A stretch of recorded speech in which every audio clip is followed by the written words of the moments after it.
Top of the morning, planet Earth, and to all you listeners out there, a hearty and healthy Irish hello. You're listening to the Celtic Coach radio show, an Irish talk show just for men and all things manly. Oh boy, we got a great show for you this week. Now, the first part of the show is, of course, all about self-development, creating what you want. But today's show, first part of our show, first hour of our show, is all about creating the impossible.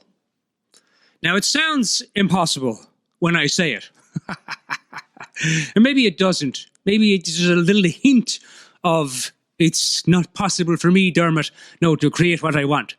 But by the end of the show, it is my intention, it is my desire, it is my hope, H-O-P-E, that you will walk away with a greater understanding of where your motivation, where your inspiration, where your creativity for creating the impossible comes from. And see, here's the thing about life.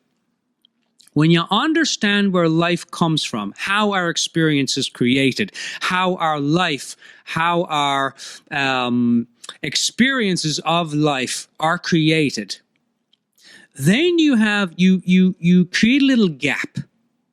And in that gap, there is space for magic. There is space for ideas. There is space for creativity. So we got a great show for you today. I want to welcome everyone. We've got a lot of people listening out there from all different parts of the world, and I really appreciate that you spend your time and your energy and your ears. Yes, God bless your ears. Without them, you wouldn't be listening to the show. So I really appreciate taking the time to listen to our show today, the Celtic Coach radio show. And as always, you're listening on KOWS.FM if you're on the wacky and wonderful World Wide Web, KOWS.FM, F for Frank, M for Matilda. And that is the only bad special effects you'll have throughout the whole show. All right, we're talking about creating the impossible. Is it possible, Dermot? Yes, it is. No, it's not. Maybe.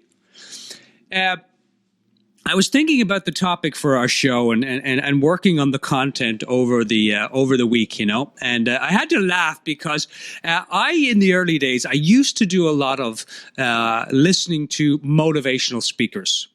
And I thought to myself, motivational speakers, I love them. I think they're great. And they are the guys that really know how to motivate you, how to get you ready, how to pump you up, how to get you in the mood. And sometimes that's all that happens. You just get pumped up and then you go back to being unpumped. Right. Arnold, I listened to a lot of Arnold's in preparation for the show, and I was listening to some of Arnold's speeches, Arnold Schwarzenegger. And in his speeches, he's going to pump you up. I'm going to pump you up. But, I kind of had to laugh a little bit. Now, I have a lot of respect for Arnold.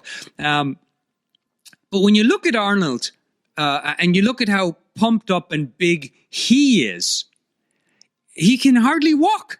He's that pumped up. I mean, his legs, they look like swollen logs that have been sitting in the river too long. You know what I mean? I think if Arnold tried to pump me up, I'd probably burst. Or worse, I'd have to give up walking because I wouldn't be able to walk anymore. I was looking at some videos of Arnold, and did you know that Arnold, right, in order to get pumped up and to be Mr. Universe and Mr. Galaxy and we haven't actually gone the universe and seen if there's anyone bigger than Arnold out there. But apparently, Arnold is Mr. Universe. So I'm not going to argue. I won't argue with that with Arnold. He may, crush me with his left hand. But in order for Arnold to get pumped up, he worked out 4 to 5 hours every day. And he did like over 1,000 sit-ups in a day. Now, I'd like to say that I also do and true as God, I also do 1,000 sit-ups every day. Yeah, absolutely. No question about it. Sometimes I do more. Sometimes I'm inspired to go further, to go the extra mile, to just push myself through it all. I sit on the couch and then I get up. I go into the kitchen and then I come back in and I sit back down. And then I get up and I might go outside to just breathe in once or twice, and then I sit back down. So I get up and I sit down. So I do sit-ups every day, at least 1,000. I mean, I've some on the weekends. I'd probably do 2,000 a day, but I like sit-ups. I think they're great. You know, I get up, I sit down, sit-ups. But bless Arnold, he's a special man. He's been very driven his whole life, and I'm sure he's very happy. Tony Robbins. Now there's another man who knows how to motivate. Oh yes, back in the day. Well, not even back in the day, but in the day and of the day, and I'm sure in the future when Tony's like 150, he's still going to be doing all this stuff. I find it fascinating. I've been to a few of Tony's, weekend, unleash the warrior within, and unleash yourself, and unleash this, and unleash, whatever you want to unleash, you can unleash at Tony's events. And he gets on stage and he sings, he dances, he shouts, he claps his hands, he yells for more. He's very entertaining. Now, I did all that too in my 20s. Dancing, singing, shouting, clapping hands, yelling for more. I was very entertaining at Johnny Maguire's Bar and Lounge.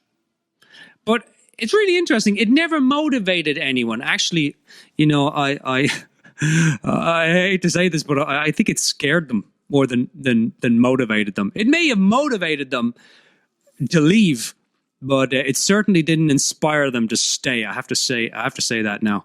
But I was listening to Tony, and Tony says, talking about this thing called turn your shoulds into musts. Like don't should on yourself. I should do this. I should do that. He said, forget that. Turn your shoulds into musts. So I sat down the other day and I wrote out, okay, I should work out. I should get a job. I should have more fun in my life. I should get a girlfriend. And then I listened to Tony. He said, okay, turn your shoulds into musts. And so I got out a piece of paper and I wrote down, I must work out. I must get a job. I must have more fun in my life. And I must not be impatient about it all. And it didn't really have the effect I thought it was going to have. I mean, I did what he said. I turned my shoulds into musts. But then I sat back down and turned on the TV again. But I do want to say that I was motivated and inspired to turn my shoulds into musts. So I think I'm not sure that's what he was talking about, but that's kind of where I went with it.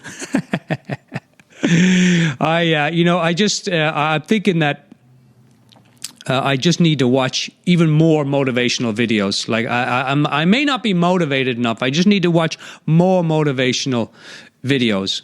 Of course, I had the thought, should I use that time, to look for a job? Or should I use that time to get motivated? It's very confusing. It's very, very, very confusing. It was my little lady's birthday last week. And I thought, I'm going to buy her a gift now that's going to change her life forever. And she said, what did you buy me for my birthday? I said, well, listen, sweetie, you'll find out tonight when I come home from work. I'll bring it with me. But I got to tell you, it's a gift. It's going to change your life forever. So I came home anyway, and she was at the door. She was waiting at the door for me with a huge smile on her face. And, she brought me in and rubbed me back and massaged me feet and me hands and said, oh, you have that gift that you wanted to give me? I said, God, I have, sweetie. I said, it's going to change your life forever. And with that, I handed her the gift and she opened it. 6 CDs, 6 DVDs. You Can Change Your Life Forever by Tony Robbins. Well, it didn't have the impact or the motivation that I thought it was going to have, unless my girlfriend has now decided to clap me across the ear, and that's her way of showing appreciation and love and storming out of the room. Somehow or another, I may not have gotten the right gift, but hey, we live and learn. We live and learn. You know, a lot of people over the years, now I'm a professional life coach, and I'm talking about in my 20s, not anymore. I'm quite inspired and motivated and all that stuff today. But in my 20s, you know, trying to motivate me was, it was as hard as trying to teach a fish sign language, you know, and probably that confusing. I found, I'll share this now before we jump into the content of our show, but I found the best motivation on the planet. Coffee. Coffee is my motivation. It's like having Tony Robbins in every cup, and it's less time consuming than going to a seminar, and it costs less. So I tend to go for the coffee now for my motivation and inspiration. But hey, what do I know? I'm an Irishman. I don't know. But anyway, what I do know, I'm going to share with you on the show today. Creating the impossible is what our show is all about today. Stay tuned. It's going to be a great, great show.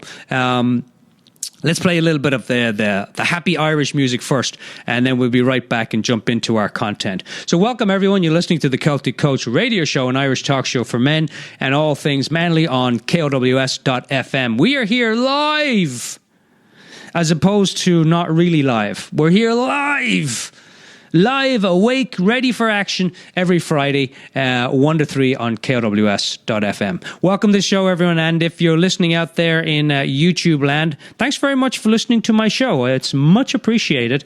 And feel free to check out, there's a lot of different shows on there. Also, coming up on today's show will be the top 11 list, where we'll have our lucky house leprechaun doing the top 11. What is it today? It's the top 11 things that you absolutely don't need to know about a woman.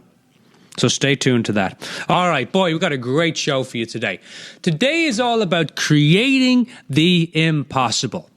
Now, a lot of people, have asked me to put on a show, and I do every morning when I'm trying to make the breakfast. That's quite a show in itself. But they asked me to put on a show about how do I, Dermot, get out of my own way? How do I move forward on a project, or how do I move forward on a woman that I want to date? But I'm one of those types of people, Dermot, that can't do that. You know, it's but for this, I could do that. But for that, I could really do that. If I didn't have this, I could do that. If I wasn't that type of person, I could probably do that. And we're going to talk about that today, because as real as that feels for people, it's actually nothing more than your thoughts having a big old hula dance in your head. And you enjoyed the show with the hula dance, but you don't take it too seriously, because you know it's just a hula dance. And Dermot, what does that have to do with anything? I don't know. That just popped in, so I'm going to blurt it out. All right. Here's a question for you. Now, there's 3 parts of the show today. We're going to talk about nothing is impossible, you only think it is. We're going to talk about being fearless. Being fearless is about being relaxed and focused. And we're going to talk about the 4 planning questions for success. These 4 planning questions you can use in your life. They are the greatest 4 questions for any project, place, or thing that you want to create, have, do, be, exist, experience in your life. These 4 questions for success will support you, help you, inspire you to take a look at your project from a different vantage point. Most of the times we look at our projects and we think, that's very hard. I don't think that's possible that I can do that. And,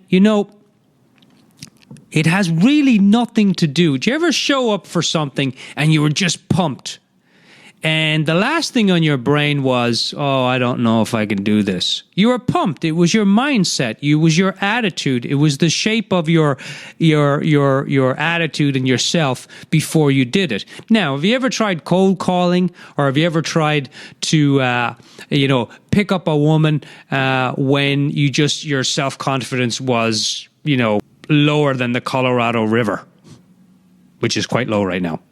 But, have you ever done that? And what they found is it's a lot about how you show up to do something will determine how you do that particular thing. So if you show up pumped and excited and ready and willing to put yourself out there, there's a good chance that you'll make that phone call, that you'll do that thing.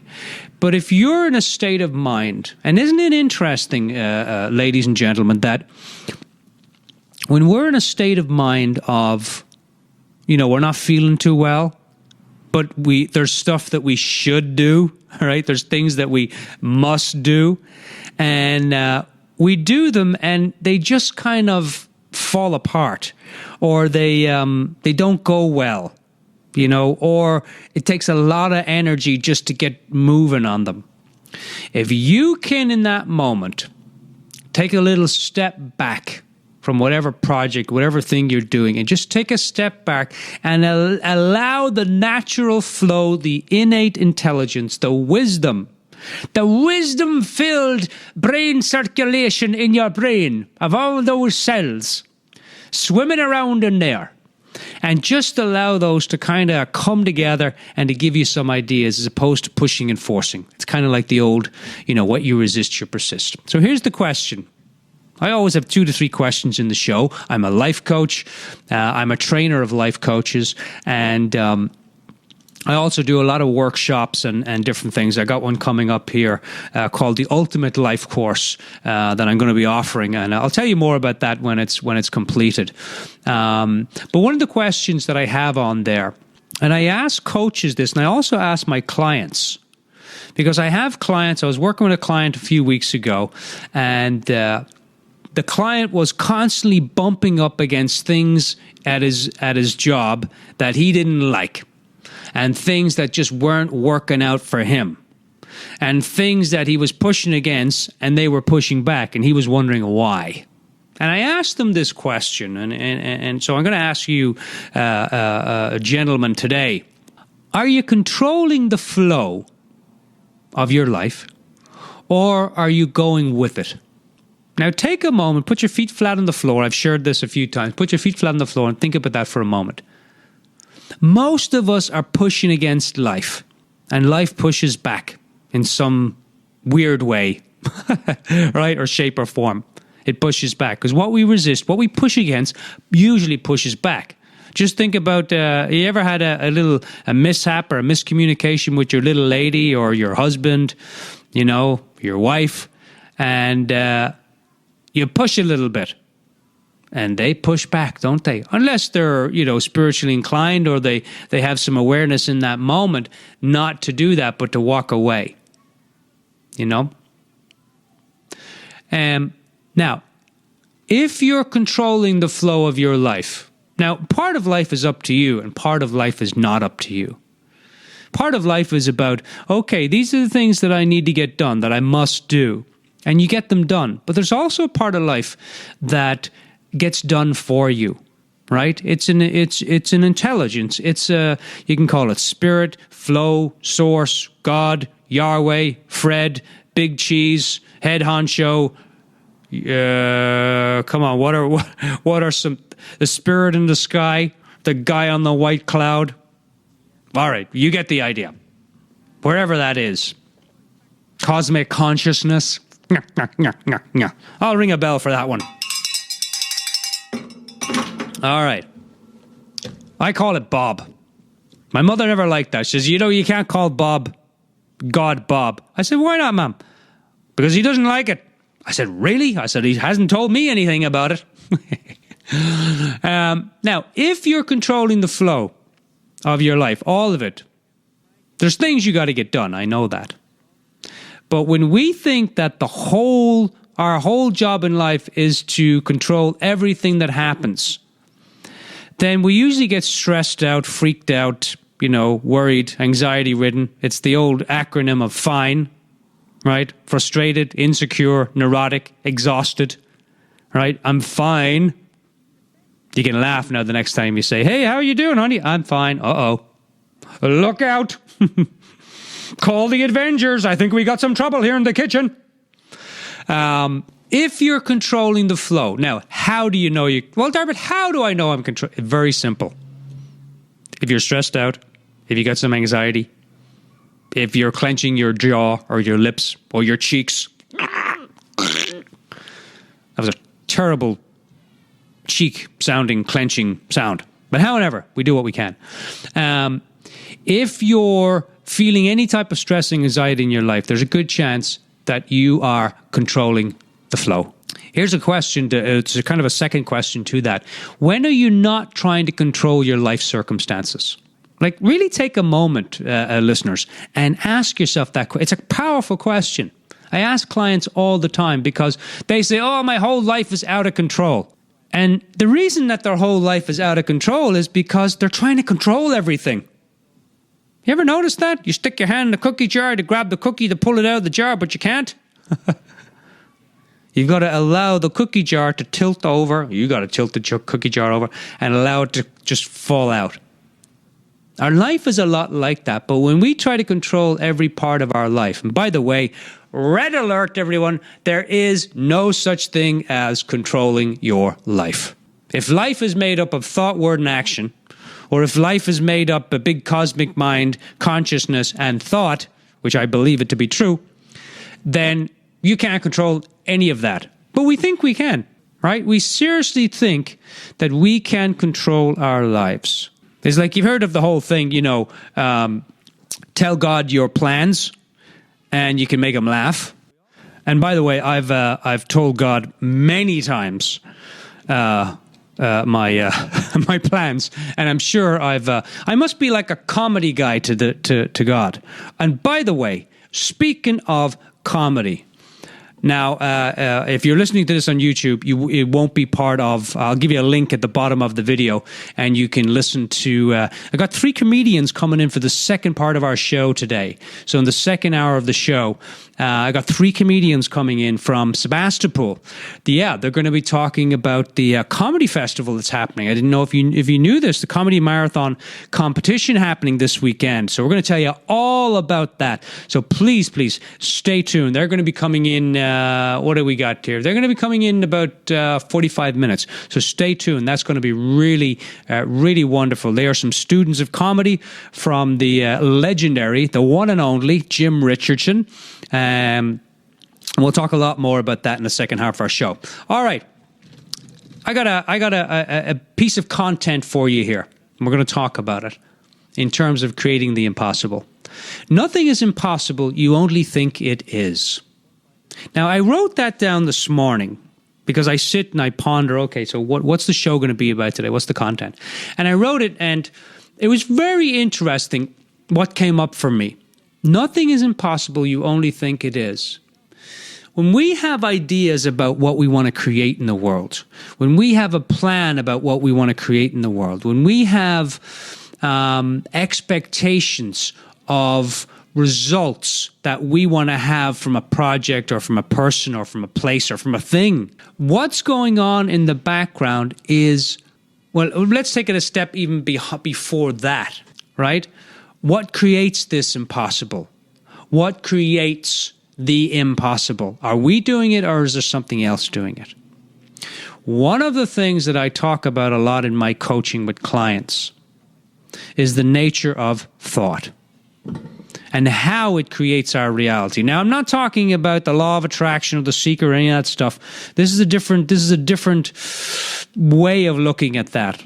Thoughts do create, no question about it. But we live in the feeling of our thinking, which means that when we have a thought, it creates a feeling. And that feeling creates an experience. And that experience is what we call our reality. Now, if we look at creating the impossible, we have the thought, I can't do that. Somebody else can do it. Tony Robbins can do it. Les Brown can do it. Conor McGregor can do it. But I certainly can't create something impossible in my life because it's impossible. That's why I said I can't create the impossible. If you look at that from a simple perspective of just a thought, there's nothing going on in that except a thought. I think I cannot create the impossible for my life. I think I can't do that because, right? Clients tell me all the time, "Oh, Dermot, it's because of this outside circumstance, whatever it might be. There's an endless list that I can't create a business, that I can't have the girl of my dreams, that I can't have more money in the bank, that I can't make a great living from doing what I really love, yada, yada, yada." You fill in the blank. And if we look at that from a purely thought-formed perspective, we see that the very first thing that comes out of our mouth is, "I think I can't do that because," or "It's not possible to do that because." Now, is that your reality? Is that your truth? Is that your heartfelt, honest-to-goodness truth? And the answer is no, because people throughout life, millions of them, have created things that they said were impossible. Martin Luther King, Mohandas K. Gandhi, beautiful examples of creating one man, with a lot of help, freed a nation. Incredible. Incredible. And did it in a non-violent way. Gandhi's principles are definitely more needed today than ever. But that's a whole other show. We're talking about creating the impossible. Now, think about this. In 2008, I had the idea to walk across America from Los Angeles to Washington, D.C. to the White House. And I had no idea how I was going to do it. People said to me, "That's impossible, Dermot. You'll get killed. You'll die in the cold. You'll die in the heat. You'll get hit by your car. There's no way you can walk that far. What support have you got? What money do you have? Who are you going to stay with?" Million questions. I said, "I don't know." I said, "But I can tell you this, that I'll take it one step at a time, one day at a time, and I'll see where it goes. 1 mile at a time." And I ended up walking all the way from Los Angeles to Washington, D.C., 17 months, 3,433 miles, I think, 6 pairs of sneakers, walking shoes, and about 100 pairs of socks. It's a lot of socks. I went through a lot of socks. And when I decided to do that, I in my heart, I have to say, I'm being honest with you now, dear listener, I felt I couldn't do it either. But there was a part of me that said, "Dermot, if you just begin," and that's the key, by the way, everyone, for creating the impossible. If you want to turn off the show, you can turn it off now, because this is the key right here. This is the secret. Oh, wait a minute. It's not a secret. I just told you. Wait a minute. I wanted to keep it a secret, but I told you already. So now it's not a secret. Okay, so not a secret, but a key to creating the impossible. Begin. Most of us are too afraid to begin. There's a quote from an Irish guy. He does a show on KOWS. He says, "Capture time from your imagined future and set it free in the reality of now." And what I think this Irish guy is talking about is that the only reason that we're stressed, the only reason that we believe that we cannot do the impossible or have what we want or create our whatever dream we have out there, is because we put it into the future and then we ask ourselves, well, how am I going to do that? And how is a dream killer? How, by the way, everyone, is 95% none of your business. That's what we have this Bob with the big cheese, cosmic consciousness, innate intelligence, spirit, the flow, source, God.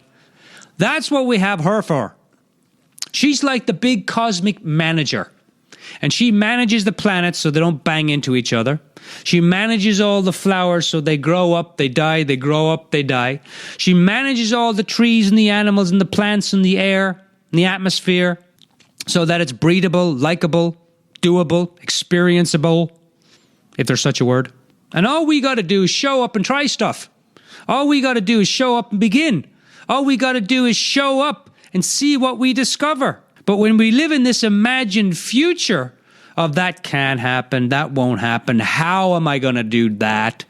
We got to step outside of our own, how am I going to do it, to not from how am I going to do it, but I trust that whatever's running the planets and this planet knows how to do it. My job is to just show up to the next step I have an idea. Okay, I'd like to create a coaching practice. Way back in the day, I said, I'm going to create a coaching business. Love coaching, know nothing about it. That was like 20 years ago. I said, I know nothing about it. Don't even know if I'd be good at it. I have no experience in it. Nothing. Don't really, quite nervous to be in front of large crowds. Yada, yada, yada. Don't know if people would like me. People might think I'm stupid or dumb. I had all these thoughts going on in my head. All this stuff going on in my head. And one day it occurred to me, Dermot, don't worry about all that stuff. They're just thoughts. They're like gas. They come and they go, come and they go, come and they go. Right? Thoughts are like gas. I've never had that thought before. That's a new one. Okay. Not going to go anywhere with that, but it's kind of funny to think about it. Thoughts are like gas, right? They're like a cramp, a gas cramp. They come and they go. They come and they go. All right, Dermot, please stay on track. And what I did know, though, was that just to start, just to begin, just to put one foot in front of the other, just like when I walked across America, put one foot in front of the other. Begin. It doesn't matter how small. And the next step will be shown to you. If it doesn't, don't push. Take a step back. Every time I create the show, it takes me about 4 or 5 hours to create the show. Jokes and different things. Although you wouldn't think it, right? Dermot, your jokes are terrible. Yeah, they are, but they're getting better. I can live with terrible. It's okay. I can live with that. They'll get better. That's the nature of life. Things get better when I put some focus on them. Things get better when I put my attention on them. Things get better when I show up and I try something new. And that's the key secret to all of this. Just try up and see. Just show up and see what happens. Show up and try stuff. Show up and see what, throw some mud, see what it sticks. Some other people say, now throw some, the other stuff and see if it sticks. All right, I got a little quote for you. Little quote. I like this quote. It's from my dear little Bam. She said, Dermot, you alone can do it, but you can't do it alone. Now, the second part of our conversation around creating the impossible is being fearless is about being relaxed and focused. You see, most men out there think that being fearless is about getting it done, grappling with that Tyrannosaurus Rex, pulling off its leg and throwing it on the fire on the Barbie, or whatever, the animal might be around at the time. But here's something interesting. When I'm working on the show, I sit back and instead of pushing, and I always know when I'm pushing, I start to get stressed out. My neck starts to get tight. I start to get butterflies in my belly. Sometimes my leg shakes. Sometimes both of my legs shake. And I know, hey, Dermot, you're pushing right now. And I'm in the future. Hey, I've only got 3 hours. I've got to create this whole show. It's in those moments. And trust me, it's not easy. Sometimes I just want to push till it's done. And I'm not going to go into that either. There was a few jokes lined up for that one that just came in, but I'm not. See, you don't have to share every thought that comes in your head, And most of your thoughts are fake news. So you don't have to share them all. Some of them are not funny. Some of them are funny. All right. Being fearless is about being relaxed and focused. Now, as my mom always says, you alone can do it, but you can't do it alone. Now, we have a job to do in this world. Show up, see what happens, discover new things, be ourselves, all of that different stuff.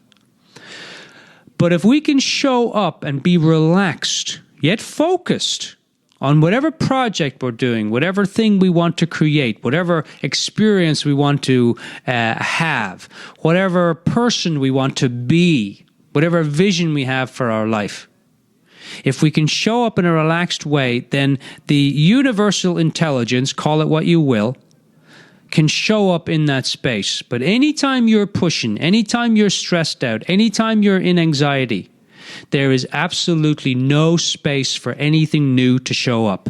No new thoughts can show up, no new ideas. Creativity it's like shut for the day. The door's closed. There's no one home. The light is off. Come back when you're relaxed.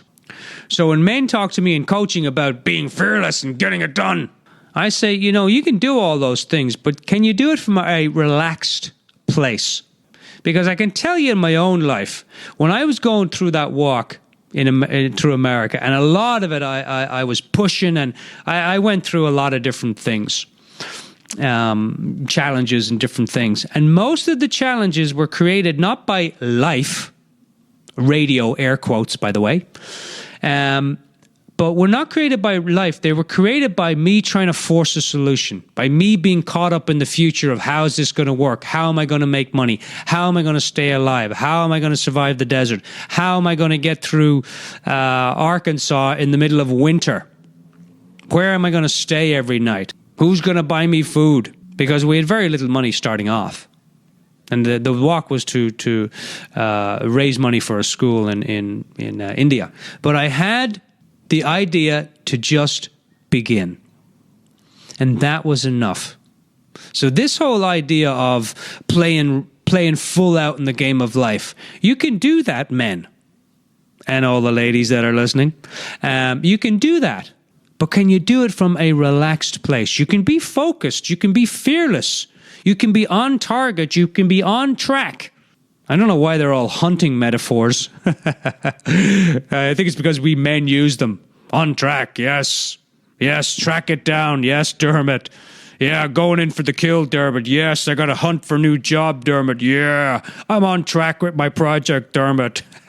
I've got him in my scope, Dermot. I could go on all day. All right, let's see what else I could come up with.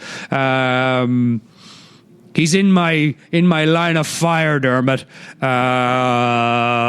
See, now I'm just trusting that the universe, I'm not even thinking about this stuff. I'm just trusting that the universe is going to give me all this stuff, all these ideas.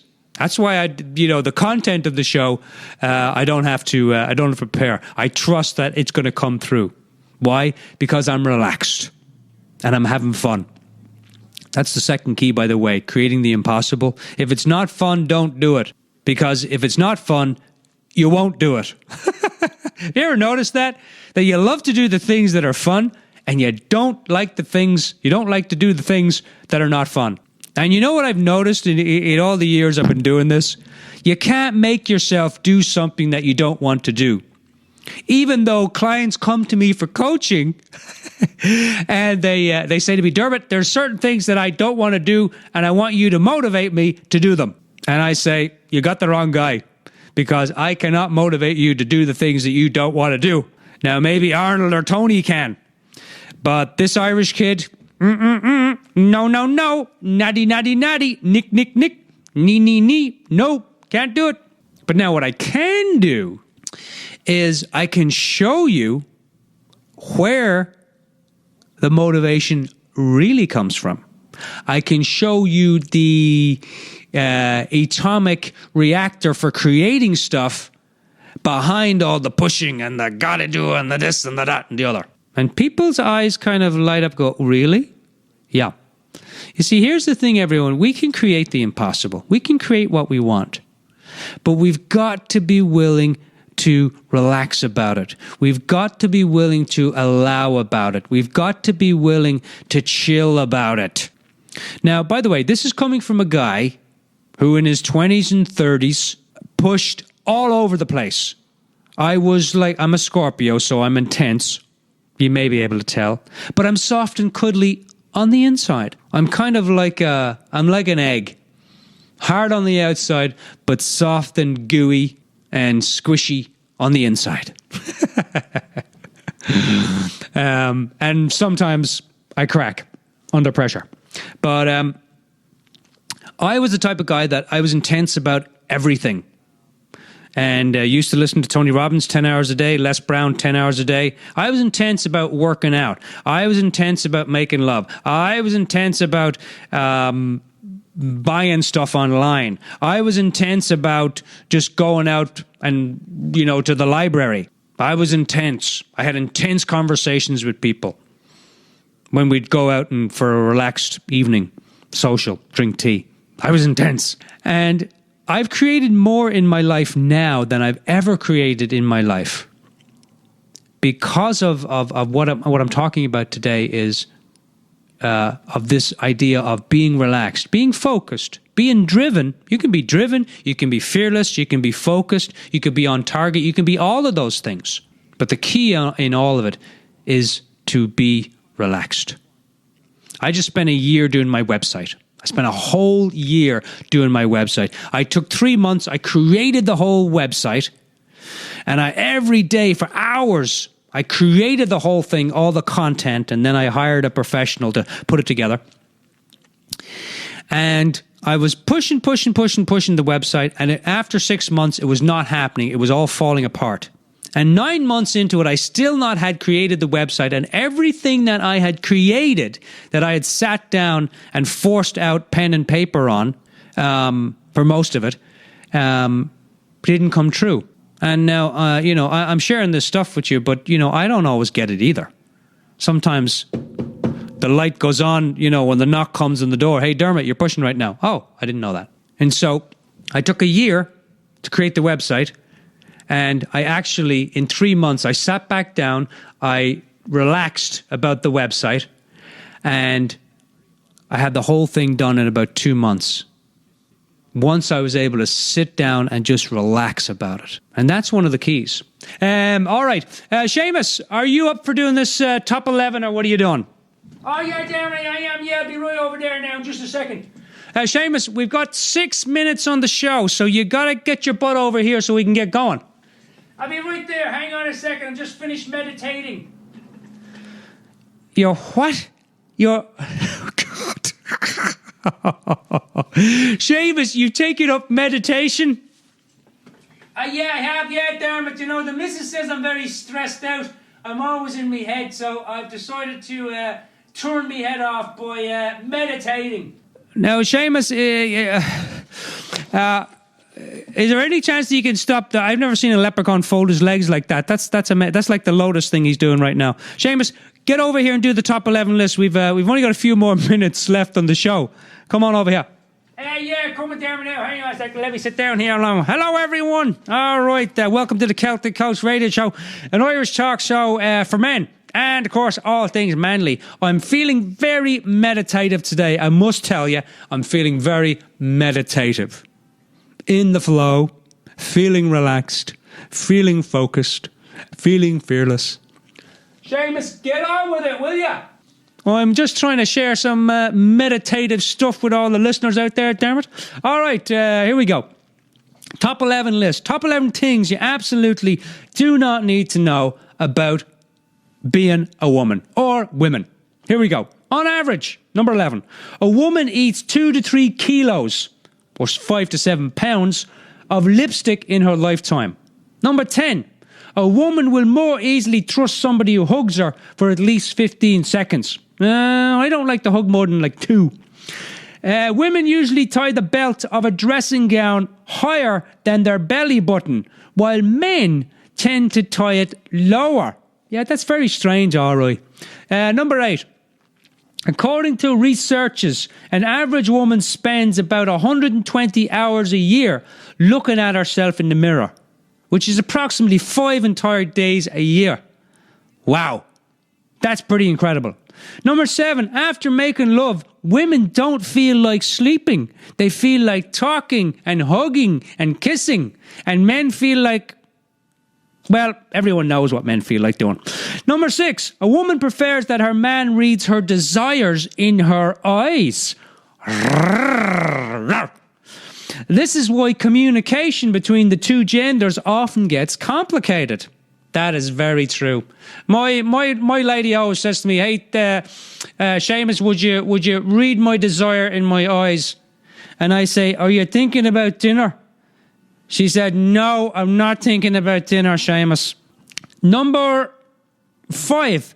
We always have nothing to wear, the women say, even if our closet is overloaded with stuff. Yeah, what is with that? I came home the other day and the missus was wearing me t-shirt.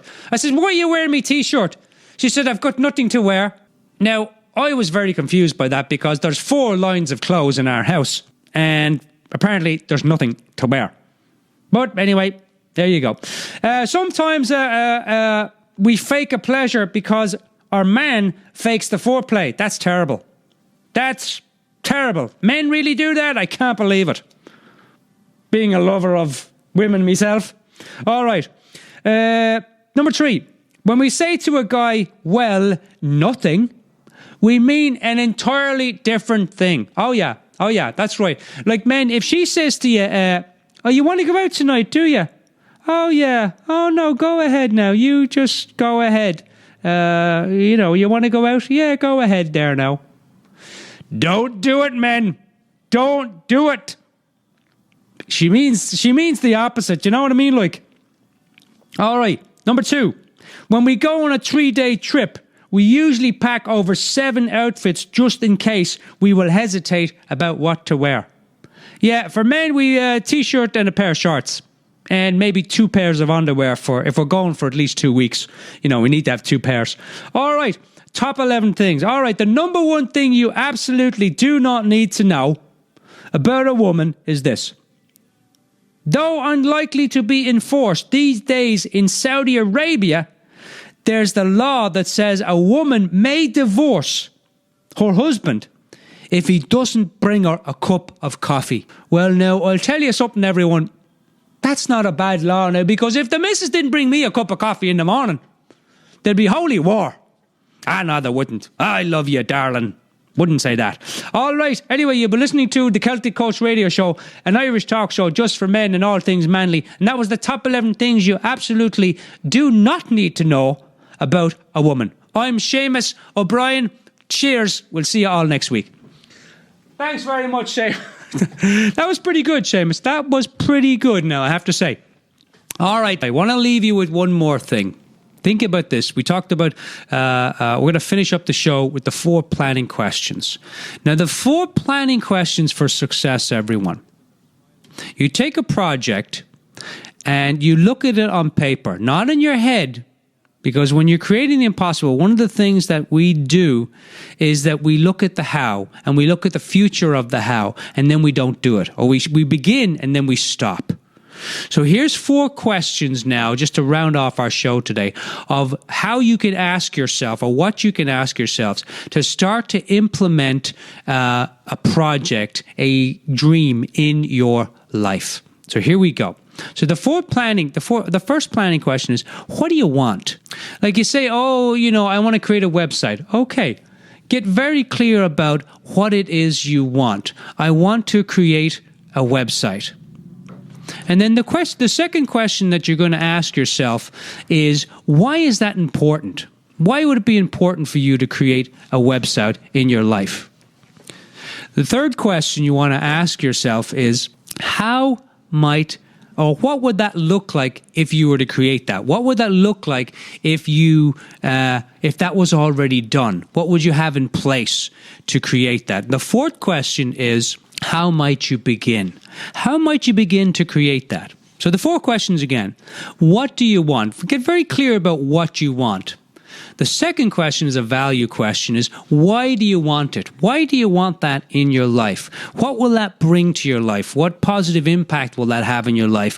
What benefits will that bring to your life, to your family's life, to community life? And then the third question is, what would that look like if it was completed? What would you have? Oh, well, I'd have a completed website. Okay, and what would you have on that website? And then the last question is, how might you begin? I said the key to creating the impossible is to begin. I walked across America with a first footstep, created a website year-long with the very first step of, asking those 4 planning questions. So any project that you have out there, anything that you want to experience, if you want to create your own impossible, the key to it all, my dear listeners, my dear friends out there, is to begin. And begin small, right? The best way to begin anyway, to create a new habit or a new structure around a new habit, is to begin small. So whatever it is you want to create out there, take those 4 planning questions, sit down, have a look at the project, and then if you need to get some support, ask someone to hold you responsible for some action steps that you want to put forth in the world. Now, if you like what you heard today and you want to hear more, you can go to the thecelticcoach.com. and that's my website. It's got a bunch of videos on there, a lot of cool stuff in there. I just created a beautiful PDF for the start. You can throw in your email there, and it'll send you off a beautiful 7 powerful questions for 7 amazing days in your life. So you can check that out as well. Anyway, that's our show this week. I hope indeed you've enjoyed it. I really appreciate everyone hanging out. We're going to play a little bit of Irish music here, and then we're going to be right back with 3 of the funniest people in Sonoma County that I have ever heard, and I'm very honored they're in the studio today. So stay tuned for that. And if you're listening on YouTube, I'll have a link at the bottom of this video where you can listen to that whole interview. So it is with that I say cheers. Think big, have fun, stay curious, everyone. I'm the Celtic Coach, and that, my dear friends, is No Blarney.